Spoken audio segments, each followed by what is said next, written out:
No, honestly though, like this is the best book I've ever read, like by far. Like I'm so jacked. I'm Yeah, so man. good. I was yeah, no, I'm stoked. I'm just like curious too to hear about like, the story and rationale behind it. I mean, it's one of those things where like, I was just thinking like you don't get like you think about baseball, there's tons of good baseball books, there's tons of good um like, baseball movies. It's not really the case for tennis. Right. Yeah, no. And like yeah, it's so relatable. Like it's so relatable on every single level. Mhm. Um like I don't know, just the mindset on the court and like what like just watching tennis too, you see like how some of these guys act and you're just like, dang, this is like spot on with how a tennis player thinks and how they like Yeah, this. well, I mean, it's helpful that it's obviously written by a tennis player too, and a pretty darn good one at that.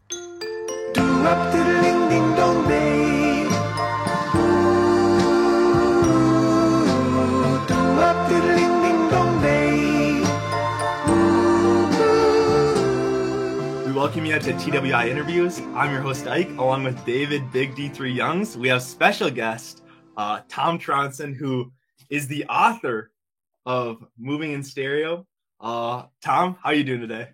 Doing great. Thanks, Ike. Good to be here. And David, good to be here. So I first want to give a little bit of a story. So we got this book sent from Tom couple months back, whatnot, and couple pages in, there's an inscription. It says, Isaac, enjoy and look forward to our conversation. It is the first book that I've ever gotten with an inscription in it, and I think that's the coolest thing because one of my favorite movies, it's called Definitely Maybe. It's a rom-com with Ryan Reynolds. There's a part of that movie where one of the principal characters, April, says to Ryan Reynolds, and basically she's like, hey, my father gave me this book, had a super special inscription in it, and I lost this book. So, it being a rom-com, he eventually finds this book in a bookstore, gives it to her, they end up falling in love, blah, blah, blah, blah. But I love inscriptions, and this is the first one that I've ever gotten, so I really appreciate that. Well, I'm happy to help out in any way I can. That's a great story. I'll have to check out the movie. I know this song, I think by Oasis, maybe, definitely, or maybe the name of an album, definitely, maybe. But I'll have to check it out. I think you're correct, Tom, with Oasis there. And I hate to break your heart. I would love to say this is my first inscription. I think my mom got me like a signed Bible for my confirmation back in high school. So you're a close second. Darn. I know, maybe next time. But just very cool to have you here. Isaac and I are members of the tennis community, and I know that obviously tennis is something that runs deep with you as well. So it's one of those things where I think, growing up with sports in the world, oftentimes, let's say baseball, you can point to a number of different pieces of baseball literature, of baseball cinema. Same goes for a lot of sports, but you can't necessarily say that about tennis traditionally. So just on behalf of Isaac and I think other members of the tennis community who will pick up Moving in Stereo, this is just such a pleasant surprise for the tennis community. Oh, great. That's great to hear. Yeah, when I went about wanting to write a book about an athlete, there's not much out there in there's my dog. There's not much out there in the fiction world where books representing athletes in action, and so that was a big challenge that I wanted to try to. I really what I found interesting is that when you really think about novels, there's been millions of novels made, but as far as I can tell, and I've done a lot of research, I've read a lot of books, but I've yet to find a author take on like a character-driven book about an athlete where you're really inside their head. And I think people would really enjoy to see what that's like, because you see, you know, Michael Jordan, hitting a jump shot with 3 seconds left, and obviously there's probably nothing in his mind except scoring that goal. But it would be, I think, I would love to read more books about athletes and what it's really like during competition. What are they thinking about? What drives them, etc. Yeah, and it seems like that's kind of the popular thing now, and it's becoming more and more popular. It's the backstory, and maybe not in books as much, but I bet it will, get to that point. But if you look at like documentaries and stuff like that, there's a lot more things happening where people want to see the behind the scenes rather than, the game or, the match. They want to see, the new Netflix series. Right. It's behind the scenes. It's what's going on, and it's super popular, whatnot. But before I want to get into it, I want to make sure that people who are checking out this book, Moving in Stereo, know where to get it. So, Tom, where's the best place to buy Moving in Stereo from you? Right at the moment, probably Amazon. Like it or not, it's a place that a lot of authors peddle their work, and that would help. That helps me the most because they track it, and that's good for me as a writer. You can also pick it up if you live in the Twin Cities. It's at Majors and Quinn, which is, I think, the best bookstore in town. It's in Uptown. Uptown, just so everyone knows, if you're from the Twin Cities, Uptown, I live right near it. It's very safe. You can feel free to come park somewhere, walk in. They've got new books, used books, and they did a reading for me. I love Majors and Quinn, and they've been my book's on their shelf. It's been there for a while. You could also, I'll plug a few places where it's at. It's at Tennis on Selby, which in St. Paul, which is a great tennis store. In fact, if there's any Gusties listening, my book is right next to where there's a book about Steve Wilkinson, my old coach, which he probably turned over in his grave when he heard that. But yeah, so it's there. You can find it at Combine, which is a men's and women's boutique in Uptown. They got great clothes. Michael's the owner. He's a super cool guy. He's a huge tennis fan. Every time you go into a store, his TV's got the tennis channel on. So it's there. And it's maybe a few more places, but I can't remember at the moment. But yeah, I'd love it if you pick up the book on Amazon. That would be awesome. And if you write a review, even better. Even the negative reviews, as many reviews that are out there, the better. Sounds good.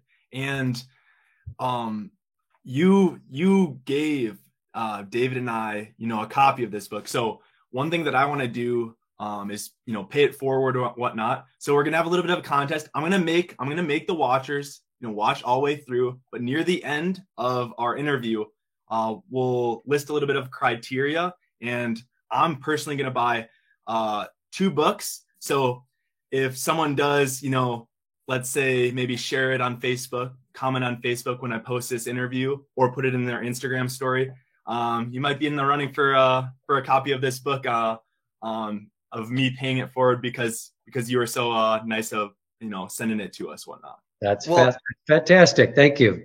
And I tell you what, Ike. Yeah. Tom, I'm not too far from you. I am in St. Louis Park, just off of Excelsior and Grand, and not too far from the bookstore you're talking about. I believe you said it was, and we'll cut this part out. Is it Majors and Quins or Maggers and Quins? I say Majors and Quinn. Perfect. Yeah. All right. We go either way. So I tell you what, Isaac, Tom and I aren't too far apart. I am just outside of Uptown in St. Louis Park, one of the best parts of the Twin Cities. I'm going to one-up you. I will buy 3 copies. And I'll get them right from the bookstore at Majors and Quins for our little contest. So it's just, we want to spread the love. And in a world of technology, which is certainly by no means a bad thing, reading is sometimes a lost art. And we want to pay it forward and continue to spread the love there. Excellent. I love that. That's true. We all need to read more and scroll less. So great idea. And the next part of the interview is of course, diving into the book a little bit, diving into, kind of your backstory, Tom. But I want to give a brief overview of the book, and then maybe you can, correct me, the professional's opinion and whatnot. But sure. So this book, to me, it was almost like a reality. It's like a reality TV book where you feel like there's so many emotions. It's so realistic. And there's so much drama almost in the book, but it's like the psychology and stuff of a tennis player, kind of going through their head and just, what they go through on a day-to-day basis. And it's not just any ordinary tennis player. It's like the Nick Kyrgios of tennis players. It's, Richard Blanco, whatnot, Blanc. His life is just full of drama, full of chaos. And I don't know, it's just, that's how I can describe it. Me not being, the top reader or anything. I'm like, this is like the reality TV of books. What do you think? Like, you're probably a little bit better at giving a little bit of an overview of your book, but what do you think about that? I think that's great. I haven't heard that before, but I could see him with his own. He's such a Richard Blanco, who's the protagonist, is such an interesting person. I'm not exactly sure where he came from, but exists on the page now.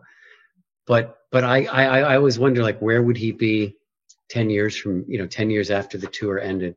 And he probably would be on a reality show. I had always thought he would be like on a show like Survivor. And for all the listeners, he's this kind of very studly big guy. He's like Ike's height. I saw you're 6'4". So he's like your physique, and he's always taking his shirt off, and women are always shrieking.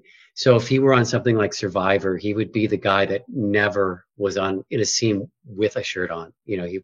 That's always when I thought about him later in life, when he had another breakdown, he'd be on reality TV. Well, and I think too, you go first, Tom. Well, yeah. So what's the book about? In a nutshell, it's about a player nearing the end of his career. And he's on sort of this nice little win streak when the book opens, but he has this way of shooting himself in the foot over and over and over again and not doing the right thing. He's rather, in a way, he reminds me of like a McEnroe figure back in the day, and that McEnroe could get away with anything because he was McEnroe. And so Richard Blanco, he's entitled, and he's never really has to face any consequences. And so when I think of the arc of the book, I think by the end of it, he is starting to realize that if he doesn't, shape up, if he doesn't get his mental health in order, because he has some mental health issues, that there might be some serious consequences. And so it's sort of that man boy arc, hopefully to manhood. You have to get a copy of the book to find out if he becomes a man. But that's kind of how I see the sort of the trajectory of the story. Well, I love what you're saying, Tom, because tennis speaks the language of life, whether it's advantage, love, service, and there's plenty more. But sport is a microcosm of life, and this book depicts that beautifully. Particularly, I want to pick your brain on the psychological side. We see that through Blanc throughout the course of the novel. I work at a sports psychology company, actually, and as the three of us know, tennis is one of the most, you could say, mentally enticing sports out there. Andre Agassi says in his autobiography, Open, that it's the loneliest sport out there. Even in track, when it's an individual sport, you're in close confines with your competitors. Tennis is not that way. How much of that, when you were writing this novel, did you take into account your own experiences with the toughness of playing a sport like tennis? And, were you hoping to showcase that to the rest of the world that wasn't necessarily tennis players? I'll put it like this, because I know where you're coming from. When I had one really good writing mentor in my past, and when he read the first draft of it, and he said, "Oh my God, this guy is so inside his head that it's crazy what he thinks about so much during a tennis match." And so his idea was to try to personify it, and so to take it to another level, which is where Blanco, he hears voices in his head. So instead of it being like this protagonist professional tennis player that has his thoughts going through his head, his idea was to take it to this level where he hears voices in his head. He sometimes sees visions while he is playing a tennis match. And at first I didn't like that feedback at all, because I thought it was too crazy.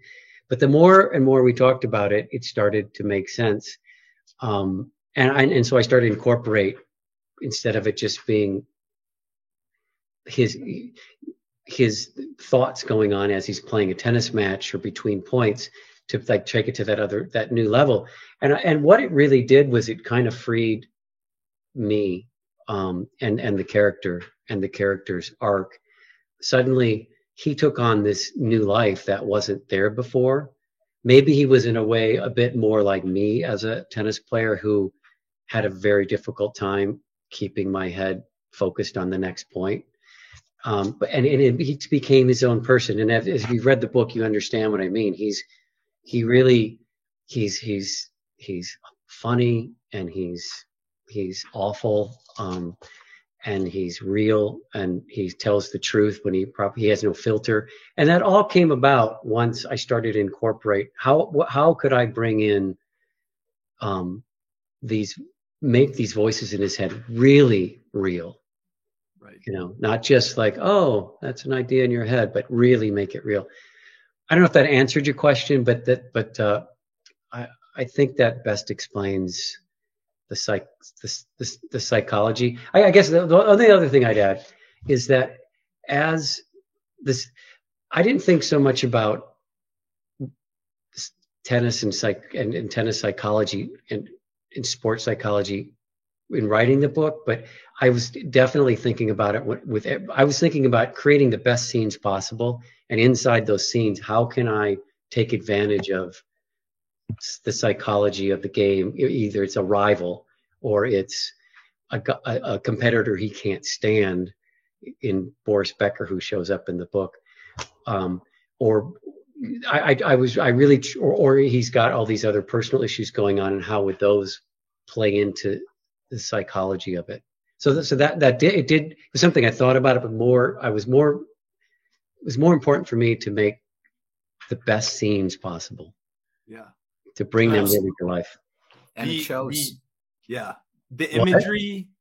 I said, and it shows. I thought you said, and he chokes. He does choke. That 2 times, I guess. Yeah. But no, like you were saying though, like him being, that those internal thoughts and stuff like that. I kind of want to read one, little quote of maybe something to expect for a reader if they were reading this book. But when you're talking about like, the true thoughts of, in his head. So this is kind of what I would say hooked me. I'm like, oh my gosh, this isn't what I was expecting at all. I don't know really what I was expecting going into the book, but page 28, we got, this urge comes over me. I want to tear open Miss Hamasaki's kimono and plant my face where it doesn't belong. I was like, wait, what? I read it back a couple of times. I'm like, oh my gosh. But then as you kind of start reading this book, you're like, oh my, like these are, real thoughts of this, this player. And, it might be a little bit, PG to say, but like, hey, like this guy's having these thoughts, and it creates for this like, page turner where it's just like, oh my gosh, like I want to keep on reading this. And near the end of the book, it gets spicy. It definitely gets spicy. And I was like, this is like, if this ever has the opportunity to be made into a movie, it would be like the greatest movie ever. But right now, you gotta read the book. You really gotta read the book. Yeah, I've got on that, just quickly on that. I have some friends that work in Hollywood, and I wrote the screenplay. I had a friend who's a really big screenwriter, and he read the book, and he was a new friend, and he was like, oh, this is one of these books. This guy's excuse me, peddling on me. And I think he thought, I'll read it and be nice. And he came back, he said, wow, that's quite a book. And he right away said, this could definitely be a movie. So I wrote the screenplay. He read it through a couple of times, and he sent it to his people. And in the end, they said no. But meanwhile, I've been contacted by some other people, two other some young men, about potentially doing something with it. They had some really great ideas, so I'm reworking it again. I think it's the pollen and the smoke that's got me in my throat. This is a great time to pause this video for our sponsorship. It's Life Alert. Call 1-800-338-9090 for any time that you are in danger. If you're choking, sneezing, any sort of illness, call Life Alert. You're good. But yeah, so who knows? I'm writing another draft of it to send to these guys, and we'll see. When you're in this business, when you're a writer, you get rejected a lot. So that's just part of the process. What I took from going through it again is I'm a much better novelist than screenwriter, but it really, talking to these guys and then going back and we're reworking it, my screenwriting skills are getting better, which is a positive. So we'll see. My fingers are crossed. Yeah. Ours are for you too. And, for our viewers who may not know your story, Tom, would you just mind touching on what brought you to this place right now where, for those who don't know, Tom was a tennis player himself, instructed tennis, not just here in Minnesota, but around the country. And, just give us a little background, a 30-second clip on how you got to this space where you're writing a award-winning novel. Yeah. Well, I played tennis at Gustavus. I played tennis my whole life. It was one of these big dreams of mine. I was lucky I don't want to talk too much about my tennis, but I was lucky enough at Gustavus to teach at the tennis and life camps under Coach Wilkinson. And it was a fantastic place to learn just the fundamentals to being a tennis instructor. And at least in the 80s and 90s, when I was more involved with the local tennis scene, so many guys and girls that went through that program and became teaching pros in the Twin Cities were the best instructors in the Twin Cities. And that was the impetus for me to get into teaching tennis.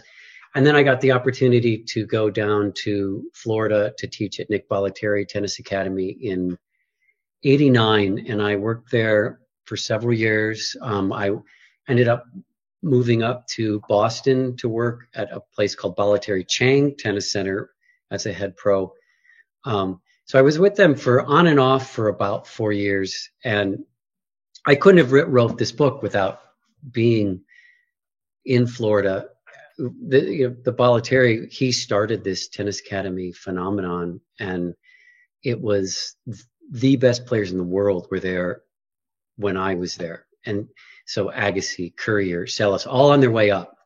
And so it was a super exciting place. And I guess without realizing it, I was just taking it all in, observing it and taking it all in to maybe subconsciously one day write about it. I don't know.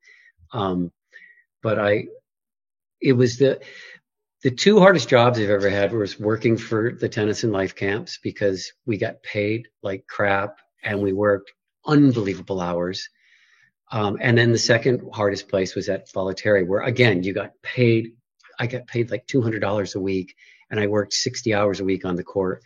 But the payoff was tremendous. Every day was exciting, and I would see, you really saw the talent out there. Like if as a 12-year-old, if I could have gone there and just seen how good some of these 12-year-olds were, it would have put everything in perspective. You play tennis. I grew up here, moved to Tennessee, where I played better competition, and then moved back. But to see a 12-year-old that can hit every shot, every spin, and moves incredibly, was so eye-opening, and motivational, inspirational, and all that. So that was one reason why I got to this place. The second was, I've always been an avid reader since I was a little kid. I grew up in a fairly strict Catholic household where there were a lot of rules, and so some of the rules were like we could watch TV, but it was very limited. And so I was either outdoors playing sports or indoors, and I read a lot. And my mom read a lot, and so I would just read.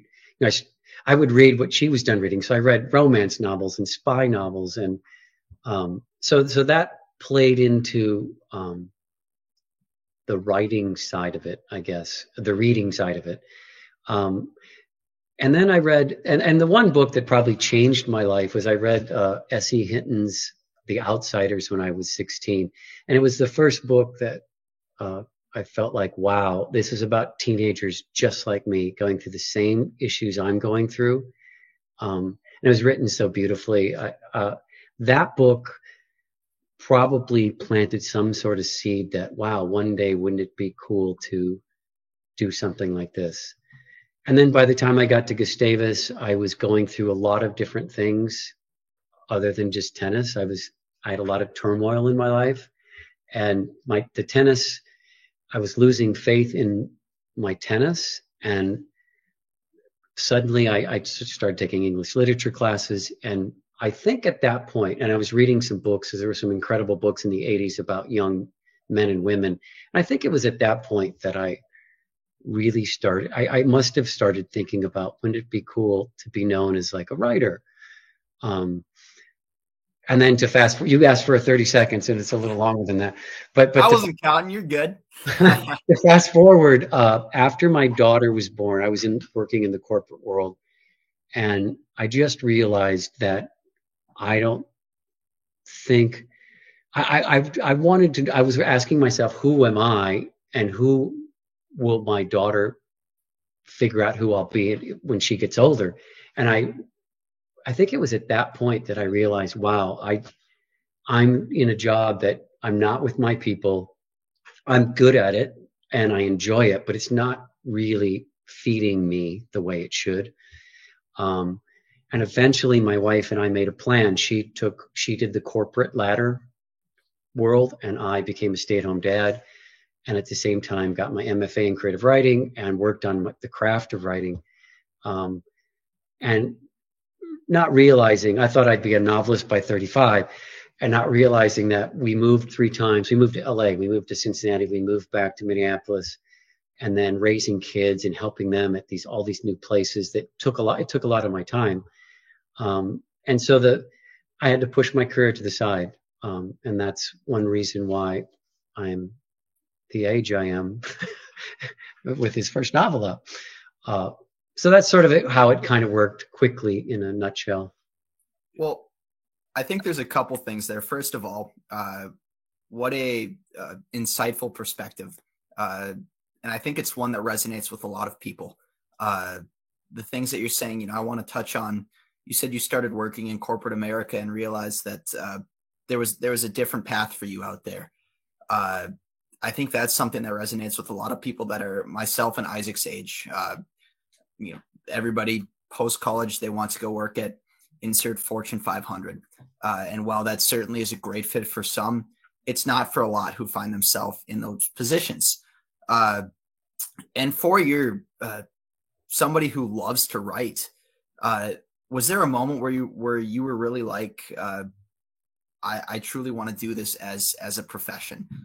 Because I think that writing is a skill that by no means I'm going to say is dying, but it's one that is an underrated skill in the workforce. It's one that, Isaac, you and I both work in the professional world, and this is no offense to anybody, but it's unbelievable how few people can write a well-crafted email.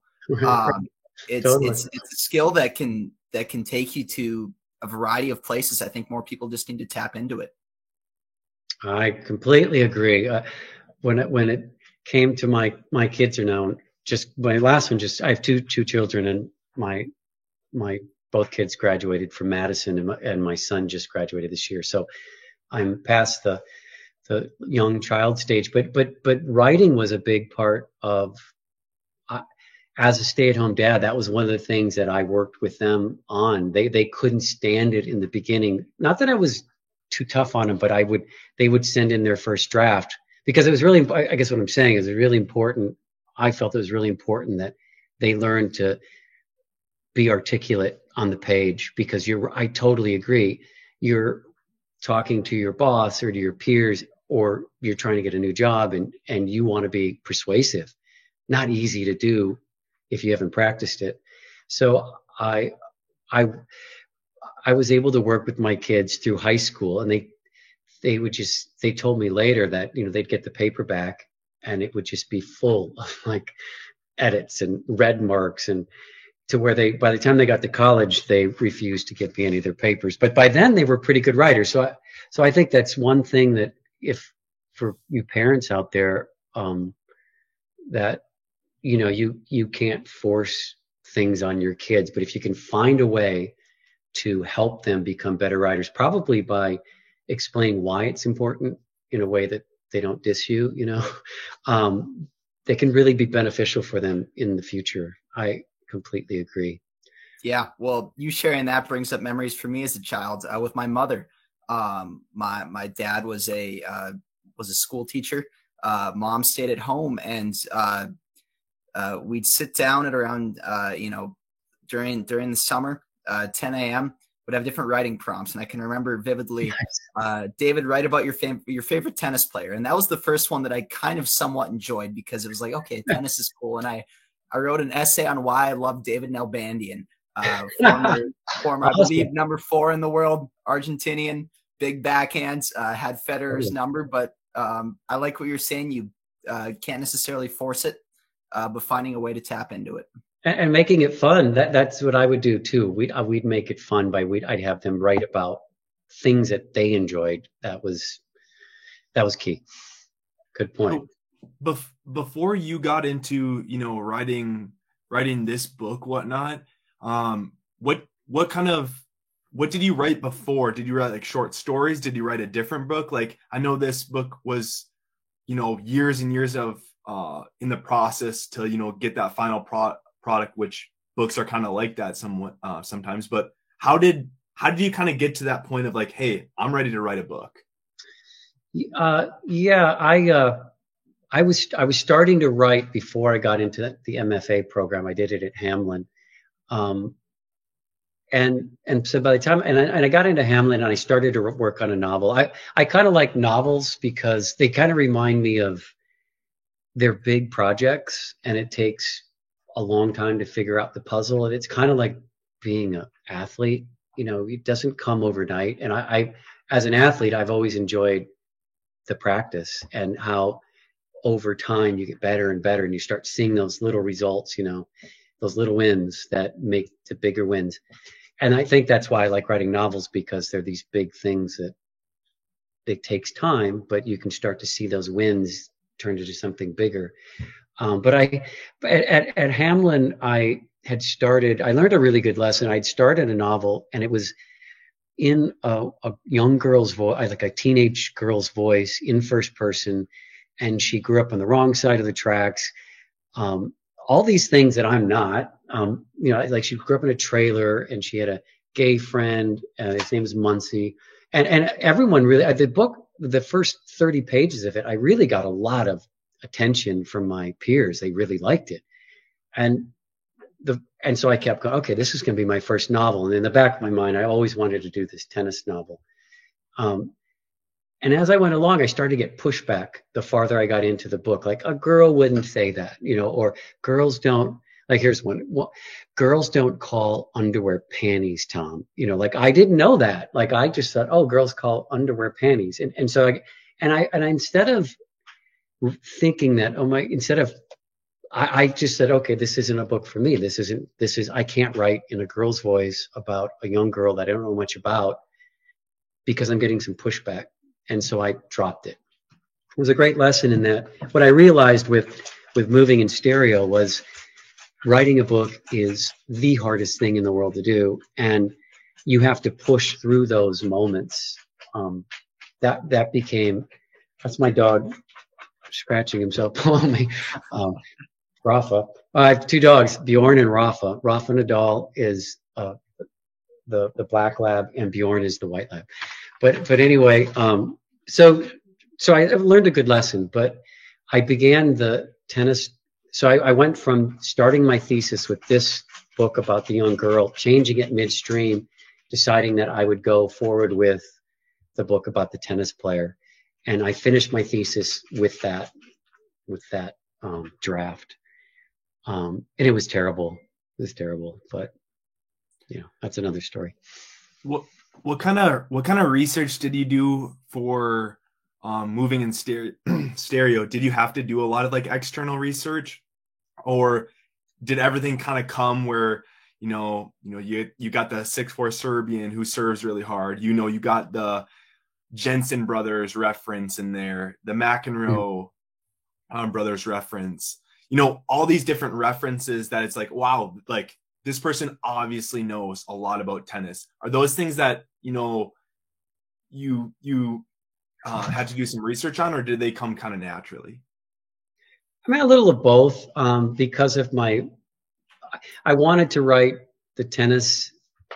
I kind of set myself up for failure. I thought first person was important, because so that you really get in the mind of that protagonist. Then I decided to do it in present tense, which is ridiculous. But I also thought the immediacy of being inside a guy's head while he's playing a match is much more powerful than if it's past tense. So I also did it in present tense, because I knew that I wanted to have a lot of tennis scenes that move the plot forward. So if anyone buys this book, know that a lot of the story takes place on a tennis court while they're practicing, while they're playing. I wanted that challenge to try to do that. The research came slowly. Like this being my first book, I stumbled a lot, but a couple books really stood out that helped me. One was what David mentioned before, which was the Agassi book. Is it called Open? It is, yes. Okay, Open. Yeah, that one helped me a lot, because he's so truthful. He says all those things that all the other guys won't say, even though they feel the same things. But I didn't know that. I thought I only felt those things, but that's why I was never that guy. I was never Agassi, because I felt fear. But to hear that really helped. And then the other book that helped me a ton is Vince Spadea. Remember Vince Spadea from the 90s? I do. He was a mid-tier player, a grinder. He had a book called Break Point, which is about his life. And he was this guy too. Everyone should YouTube this, but he did this. It's YouTube Vince Spadea raps, and he would do these goofy raps because he's a white guy doing raps, so it's kind of uncomfortable. But he's just kind of this character, and so the clown in him, and this guy that was always trying to prove himself, all that kind of worked into what I was thinking about with Blanco. So those two books helped a lot. And then I have to throw out David Foster Wallace. I'm a huge fan of his tennis writing, his nonfiction stuff, played into sometimes. I mean, he had a piece on Michael Joyce from like 1995, and I was living in Cincinnati in the 2000s, and I reread that and went to see the pro tournament, and I was watching players and pretending I was David Foster Wallace taking notes, and some of that entered back into the novel. So those were some things that I researched. Other than that, a lot of it was just thinking back about what it was like to be a young man playing a game. You know, there were times when I felt invincible on the court. So you think about things like that while you're writing certain types of scenes. Or I thought about times when I choked. I would sometimes go on a tennis court and just walk through what it would be like if I were Blanco playing Becker and I'm starting to get nervous. Things like that. Yeah. Well, I love what you say about when you're talking about inspiration. Oh, that's my smoke detector. My roommate's making spam. Olson, you made the podcast. We have dogs you're scratching, and we got smoke detectors. No, what I was gonna say, Tom, is that, you know, when you talk about Agassi's autobiography, Open, and Blanco and Moving in Stereo, the word that comes to my mind is just raw. Saying the things that people think but often don't have the courage or just the rawness to say. Because I can't think of a tennis player that I know that hasn't felt some of those emotions or thoughts. I want to pick your brain on the era that you chose. By the way, you know, Isaac, speaking of research, if you need some research on Luke Jensen's lefty serve, Isaac and I can tell you about that. Okay. We had the chance to play. He's the ambidextrous one, right? Yeah. Yep, you can do. Yeah, we know righty firsthand. and lefty. You know firsthand. We know firsthand. Go ahead, David. Tell me. We do, yes. So Isaac and I are our first year of college at Concordia. We were lucky to have a great season. And Luke Jensen was doing we'll call it a pro-am tour around the country. So, I mean, he was retired, but where he'd give clinics and then play a pro-am match with somebody in the community. So we played against Luke and a partner, and we got the W. We don't need to mention his age or his ability on the court wasn't what it once was, but we had a good time. Nice. Good win. You can hold your head up high on that one. Oh, yeah. We can, but, you know, talking about that generation of players, whether it's Becker, Jensen's, McEnroe's, I said McEnroe's, I was going to say, I meant John, but also I suppose you could throw in Patrick. You know, what was the inspiration behind choosing that generation? In one way, it's kind of boring, but I was trying to think about how I brought my age into it too, trying to help write the story. And so in 1996, I wasn't 31, was I? But it was similar to my age, so that was a reason. It's kind of boring, but true. I think that was probably the gist of it. I knew the era. I didn't know the era as well as I did the 80s, but I felt like it was removed enough from the McEnroe, Jimmy Connors era to make it kind of unique. It really actually just vibed with. It's sometimes good to write about your age, and so it was a lot easier for me to track stuff if I thought about it from my age and what I was doing at that time. Well, and I would say, and I'm biased because I'm a tennis guy, as is Isaac, but for the lay person in today's era, unfortunately, the reality is tennis is not as well known to the general public as it once was. So I think your strategy there actually helps the reader who may not be a tennis person, because there are names that they would recognize more so. You know, if I were to ask, let's say in the year 2023, if I were to ask somebody off the street, name the top 3 American men's players, I don't think they'd be able to versus, you know, previous generations. Right. I think there's a truth to that. I totally do. I'm trying to think if I know who the top three are.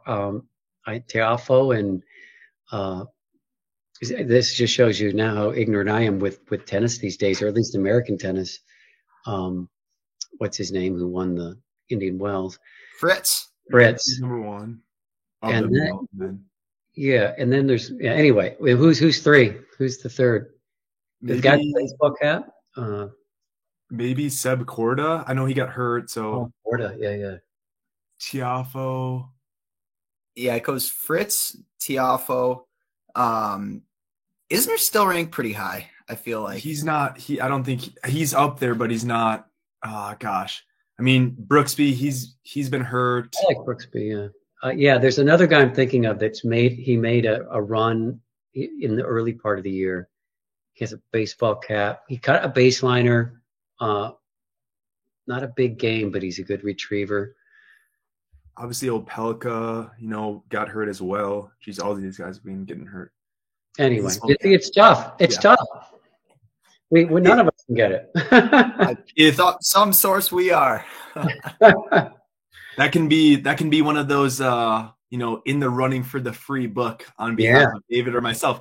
Who are the top 3 American males? Without looking it up, we'll make sure the viewer is honest here. But and you can't use ChatGPT. I just ChatGPT is an amazing thing. It's crazy what you can find out on that. Anyway, enough on that. But I do love the 90s as well. You kind of got me in the mood of the 90s. When I was finishing up this book, I was listening to Goo Goo Dolls. I was listening to the Wallflowers, Third Eye Blind. I have a playlist, 90s playlist, just absolute bangers.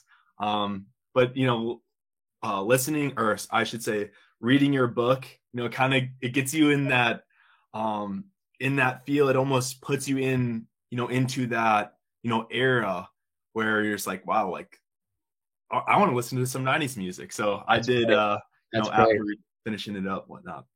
That's great. Well, that's really that's an awesome compliment. That's one of the goals of a writer, is to capture whatever moment you decide to put a story in.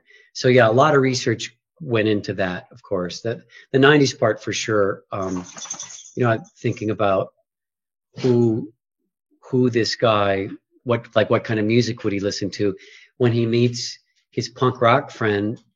That can change a bit because he's being introduced to music that he might not listen to otherwise. But it was, I had a good time. I mean, that's one of my favorite parts of research, is digging into that era. I'm not too much of a side note, but I'm working on I think I want to write a book. I just finished a novel that takes place, it's current, but the next book I want to write about might be in the 80s. So how I do research is I can almost reach them, but I look through magazines from that era. I don't read history so much, but I'll read Time Magazine, Rolling Stone, and you get to know what, first you figure out who your protagonist is, but you figure out what Minneapolis St. Paul Magazine from the 80s. I just got a bunch of those from the editor that'll help me conjure up that world so people can see it and feel it, and that's fun. I enjoy doing. That's one of my favorite things, is bringing it to life. Yeah. So thanks. Another, and David, I don't know if you got any topics. There's a couple like random subjects, random things that I just want to bring up that were in the book. The first is kind of a little bit of tennis psychology, but Blanc in the book, at one point he has this conversation, with his dad, and I don't know exactly the gist of it because it was in the early part of the book, but basically it was like, being almost like an artist on the court, like doing like, the artistic way of doing stuff, or like just trying to get the win and like getting under someone's skin, whatever it may be. So when you were playing tennis, whatnot, were you like an artistic player trying to look really good, or were you just any way to win? I'm gonna get under my opponent's skin. I'm gonna do some things maybe to win a few points that maybe would be looked upon poorly by the common fan or something like that. You're very perceptive, Ike, because there's definitely both of those things being weighed at the same time. And it does go back to how I was a pretty gifted tennis player, but and artistry sometimes was much more important. And when you grow up and you see John McEnroe play, it does affect you when you're 13, 14, 15, like what you want to do on the tennis court.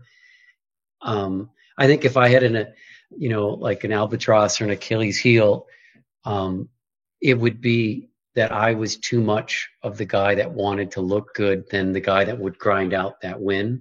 Mm-hmm. Sometimes I kid about in writing the book, I finally got to be a pro tennis player because that's what I wanted to be growing up. But it's so I was kind of playing with both of those things. And I'll add one more note to this because it's kind of funny. But in college, my buddies gave me this nickname, which was called the Tron shot, Tronson Tron shot. Mm-hmm. And it was like to try the most ridiculous shot at the most ridiculous time in a match, because if I pulled it off, I'd pull it off. And so I give Blanco a blank shot. Like he's got the reputation too. And then early in the book, he has a moment where he tries a shot like that. So yeah, sometimes some of it was autobiographical, mm-hmm. hidden in the story of fiction. Yeah. Go ahead, David. I was going to say, but I feel like that's part of the beauty of writing a novel, is that there are things like that obviously you just shared with us. But if you wanted to showcase and put things in that are really a depiction of yourself, you can do that. And if you want to let people know that later, you can. But if you just want it to be a way that you can express yourself too without anybody else knowing, you can do that. And that's got to be liberating in a sense. It is. And there's some things that that are in the book that are very probably personal to me that no one will ever know. Yeah. And right. And it's really a beautiful thing when you can hide bits of yourself in your characters, and no one has to know. Yeah, very true. So the other random thing, and it kind of ties into what we were just talking about a little bit with, the artistic, and, these wild shots. And that's kind of what got me to thinking, so it's blank. That's how you. Yeah, even though he's Blanco, I think people in the stands call him Blank. Okay.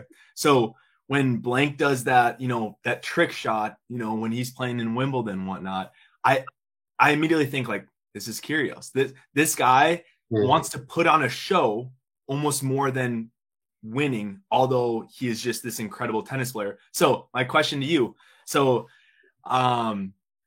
we got, the Dallas, I don't know, David, I don't know if you know the name of the Dallas stadium, Jerry Jones, the Texas or AT&T Stadium. There you go, AT&T Stadium. AT&T Field at Cowboy Stadium. It's like 70,000 people, 80,000 people be able to fit in that stadium. Do you think if you had a match between Richard Blanco and Nick Kyrgios, they would sell out that stadium?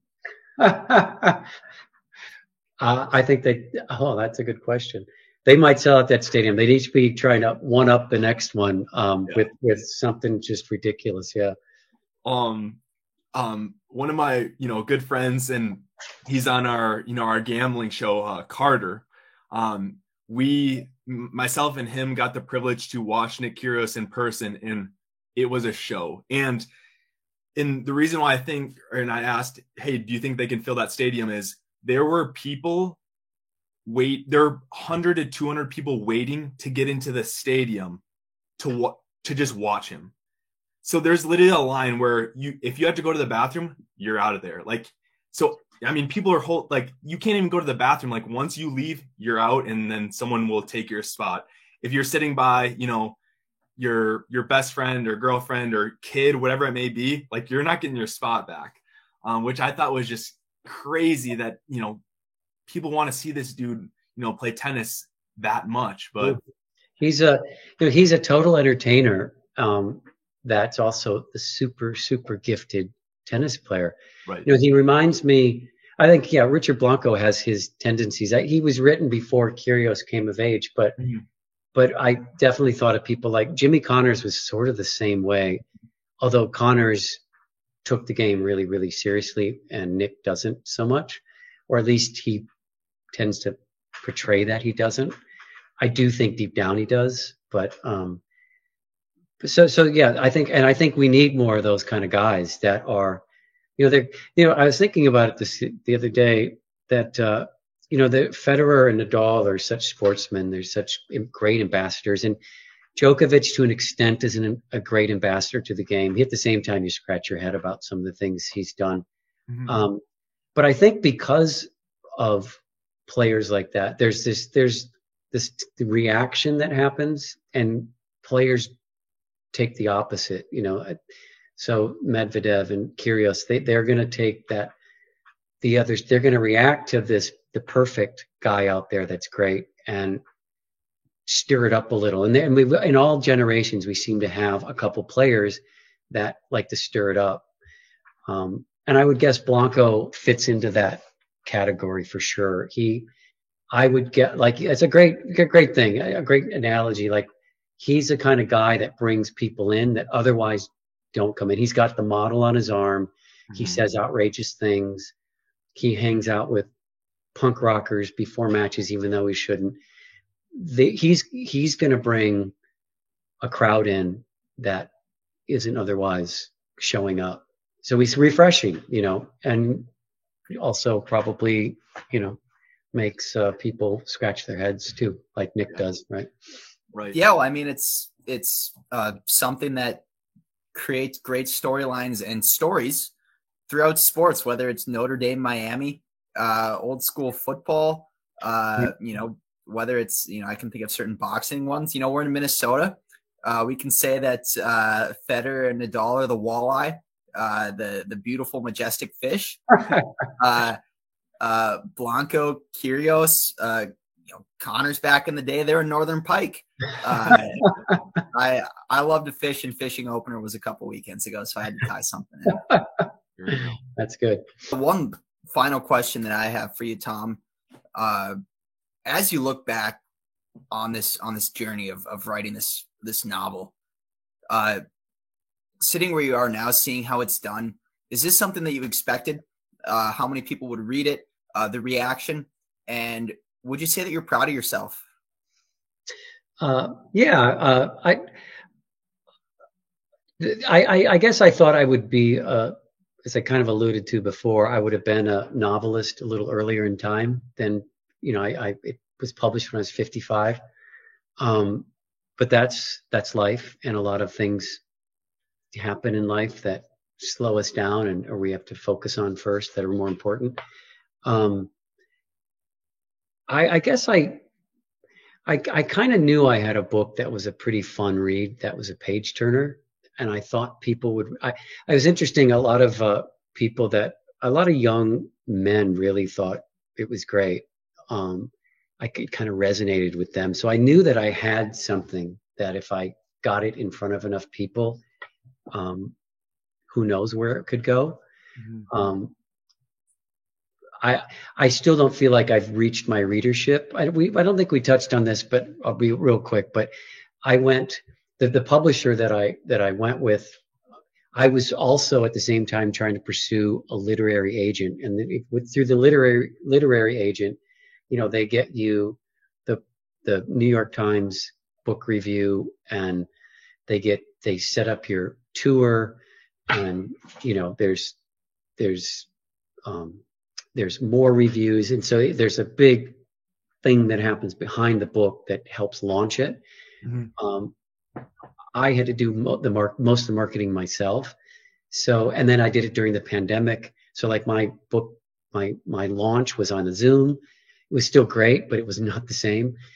So I was kind of trying to pick up traction that way. So I felt like I definitely am proud of the book. Of course, I'm proud of the numbers I've made in sales, but I still think there's a big up. There could be a lot more books sold with the right marketing.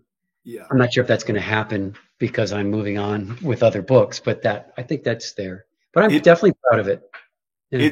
It's going to happen. Like how I kind of like view this is like when you first listen to like a song and you're like, oh my gosh, like I know this is going to be a hit, but you get it, you listen to the song when it has 50,000 listens to, and then because you want to show that you listen to that song before anyone else, you go send it to 10 people or whatever it is. Honestly, like that's what I felt after I finished this book. I'm like, oh my gosh, like this isn't like the most popular book in the world, but I know that this will become a really, really, really, popular book, as time goes on. I would say, maybe related to a movie like Shawshank Redemption, for example, one of the best movies, people who rated that movie, a lot of people, say it's one of the best movies of all time, but when it was released, it didn't have a ton of traction right away. I think they brought it back to theaters, maybe years later, and then it became really big. That's what's going to happen here. And like I said, kind of in the beginning, I want to do my part by paying it forward, by whoever comments on the video on Facebook. Of course, we want to get some more views for this interview, so commenting really helps, or reposting, whatnot, sharing, whatnot. Throw it in your Instagram stories, or name those 3 American tennis players in the top 3. But we're gonna be buying some books and sending them to people. So leave a good review and stuff. Tom, I really appreciate your time and doing this for us. This is so special for me in particularly, and then also of course David. But thank you so much. Yeah, thanks, Ike. Thanks, David. Yeah, I that was a really fun hour and a half. Wow, we were on for a while. That was really fun. It's so nice meeting you guys, and I hope when I'm out and about that we get a chance to hook up.